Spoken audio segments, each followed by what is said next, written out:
Miss Monique, in your book, Fire and Desire, how did you come up with the idea of using the governor stuff, and also it seems like you really focus on breast cancer awareness and all these things. So how did you develop that and make that story and pull it out of that?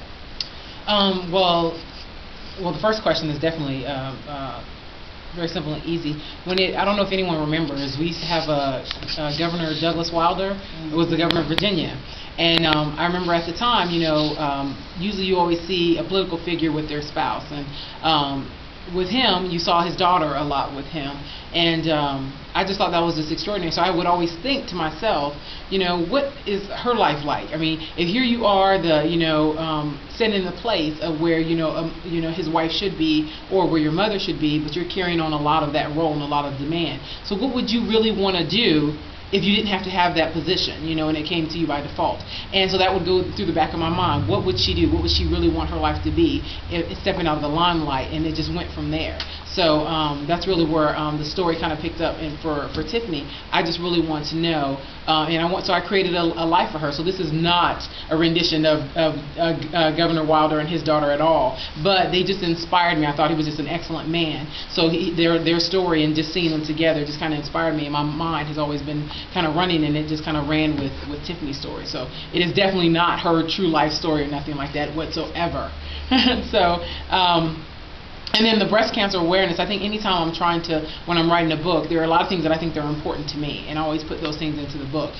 Breast cancer is something that in the fighting of breast cancer as a woman is something I think is very valuable. I think every woman should have their banner up saying, let's do something about this and stuff. This is us and this is our body. And I'm a big proponent about women and us taking care of ourselves and taking care of our body, both mentally, spiritually, and physically, and just being there for each other. And I think that's what I love about just kind of breast cancer awareness, is that, women standing strong with each other. And I think everybody in their family, if you don't know someone in your family, you definitely know somebody, you're close to somebody who in their family, they've are a breast cancer survivor or did not. So that was kind of important for me to pull out in that.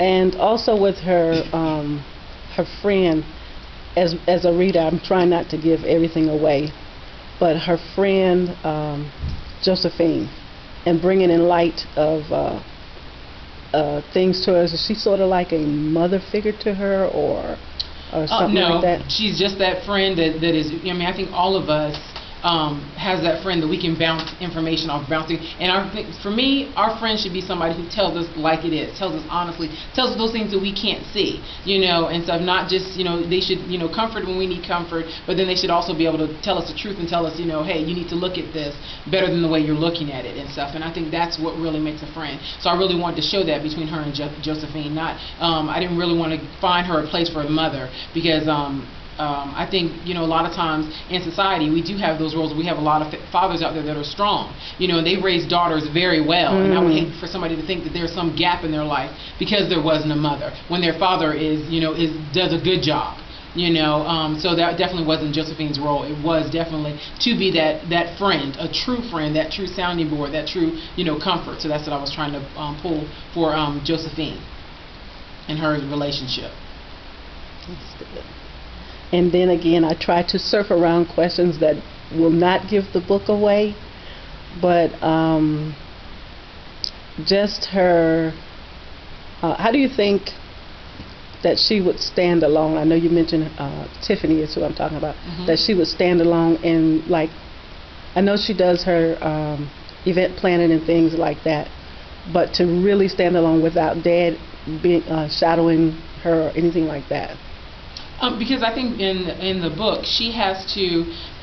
Anytime I think a lot of times we see these child stars, political children, and I think a lot of times they kind of get sucked up in all of that, and I think being willing sometimes to go against the grain. Trevor is, nowhere near somebody that society, for her being a governor's daughter, would see her with. Yes, they could see her with Christopher Manning, of course, because, he's another political figure's, child. So to have her actually decide that, regardless of anything, she is going to, work on and accepting a man who at the time she actually believes is not even, holds the job that he has. has, but she believes that, you know, he's just a dancer, and that isn't it at all, you know, and she doesn't realize, of course, all the revenge plot that it goes into that situation. But yeah, for her, having to realize and stuff that I'm falling for a man who society would pretty much frown upon, which could probably bring very bad light to my father, I have to be able to step off and live my own life. And I think that's very important for anybody who has to live in that kind of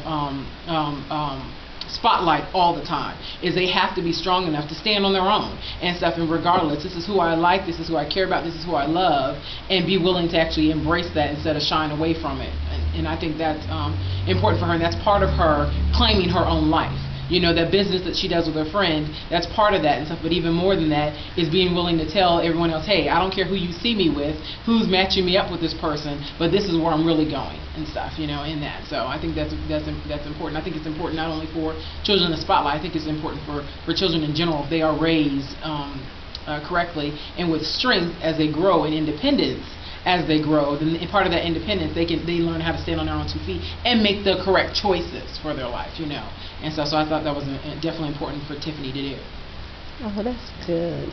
Well, I thank Monique Lamont and Suzetta Perkins for coming to ESP show and our guests. We really appreciate you guys. We appreciate you for your travels, and we hope that you enjoyed your time with us.